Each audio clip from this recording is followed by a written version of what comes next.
Hi, I'm Julia Clough. I'm from UKGBC. I think you may have heard of me. I'm concerned that all the digital twins would have a compatible platform if everybody's making their own in different ways. How do you ensure, if you want to analyse one against another, how do you ensure that they're compatible? Take that. Yeah, so that's a really, really good point. I think the answer to that is you need to have an information management framework for the built environment. And that's kind of precisely what the Digital Framework Task Group is about and what CDBB is working towards.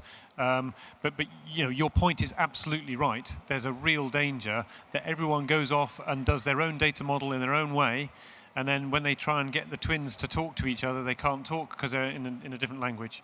And so you're absolutely right, but that is precisely what we've spotted as a nation, and we're saying that we do want to have a national digital twin, this ecosystem of connected twins, and for them to be connected, we have to have those standards in place. And so, yeah, basically, I couldn't agree more, and the answer is what we're trying to do. One thing to add, the specific phrase that you used in the context of digital twin was digital twin platform. I just wanted to clarify that it's not the platform that actually makes the digital twin. It's the data that underpins the platform that makes up the digital twin. So things like what Karen mentioned, opening up the data using standardized APIs, and that's something that we don't have standardized across different industry sectors. That's what will enable the national digital twin. So it doesn't matter what platform you're actually using. The platform is just to visualize and do your analytics in your own base.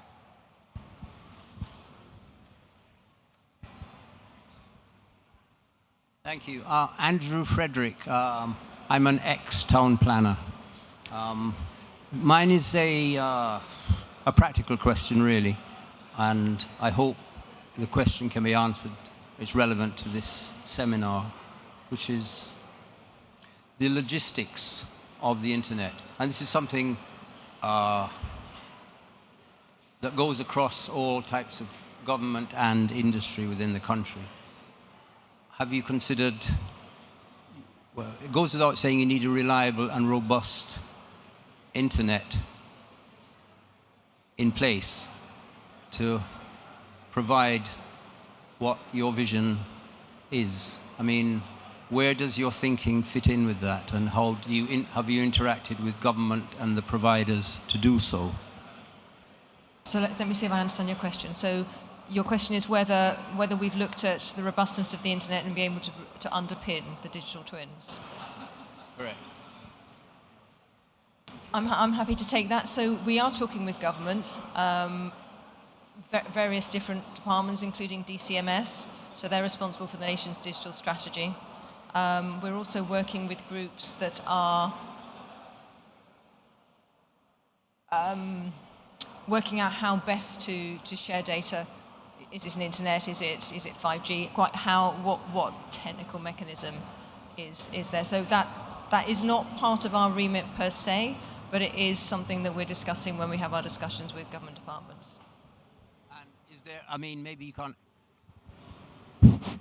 Is there a finite limit to where this goes, or where the internet goes, or maybe that's?